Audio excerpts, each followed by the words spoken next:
It is exactly 2:17 a.m. The city is asleep, but in a quiet apartment in Lucknow, a phone screen remains lit. The final WhatsApp status update reads, "I think someone is watching me." Shortly after hitting send, 22-year-old Ria vanishes. Miles away, another situation unfolds. Aarav is sitting alone in his locked bedroom when his phone buzzes. It's a voice note. He hits play and hears a recording of his own voice, warning him not to open his door. We operate on the assumption that turning a lock transforms an apartment into a sanctuary.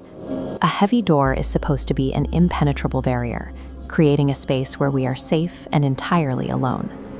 For both Ria and Aarav, those physical locks held. The threat they faced made no attempt to break in from the outside. By the time they realized something was wrong, the danger was already operating inside their homes.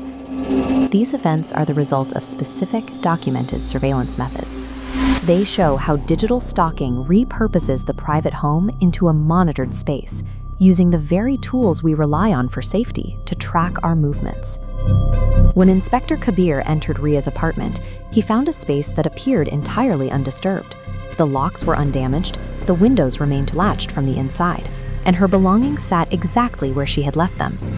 To find the breach, Kabir had to examine the room's hardware.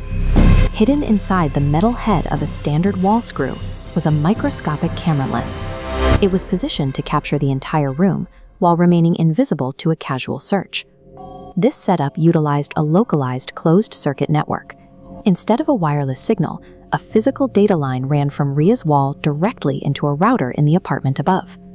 Hardwiring the connection kept the feed entirely off the building's Wi-Fi, completely bypassing standard digital detection. Following the wire led Kabir to a surveillance hub in the upstairs flat. Several monitors displayed live feeds of Ria's bedroom, living room, and kitchen from multiple angles. The perpetrator spent months as a passive observer.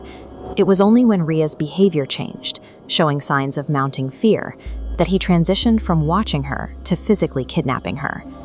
In this case, the apartment walls didn't provide privacy. They provided the housing for the wires and cameras used to eliminate it.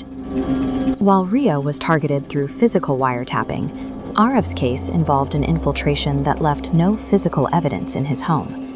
Aarav downloaded an audio file containing a remote access Trojan. This granted root access, letting the malware hijack the laptop's microphone, camera, and GPS. It secretly recorded his speech to forge voice notes and spoofed location data to hide his digital presence. The breach eventually extended to the local smart home network.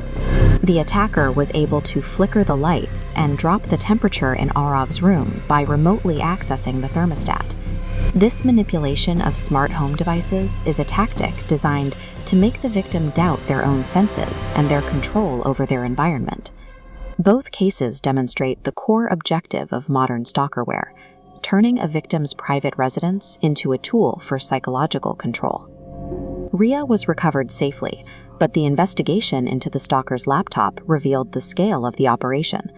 A directory titled Subjects contained dozens of folders, each named after a different city and filled with surveillance footage of other women. At the bottom of the list was a folder named Next. It contained a photo of another woman living in Ria's building, with a timestamp matching the exact time Ria had vanished, 2:17 a.m. Aarav's case ended differently.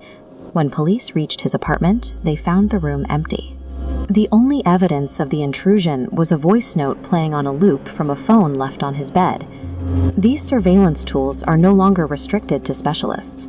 Both pinhole cameras and remote access Trojans are inexpensive and easily obtained by anyone with an internet connection. Because these tools are so accessible, a locked door is no longer a complete defense.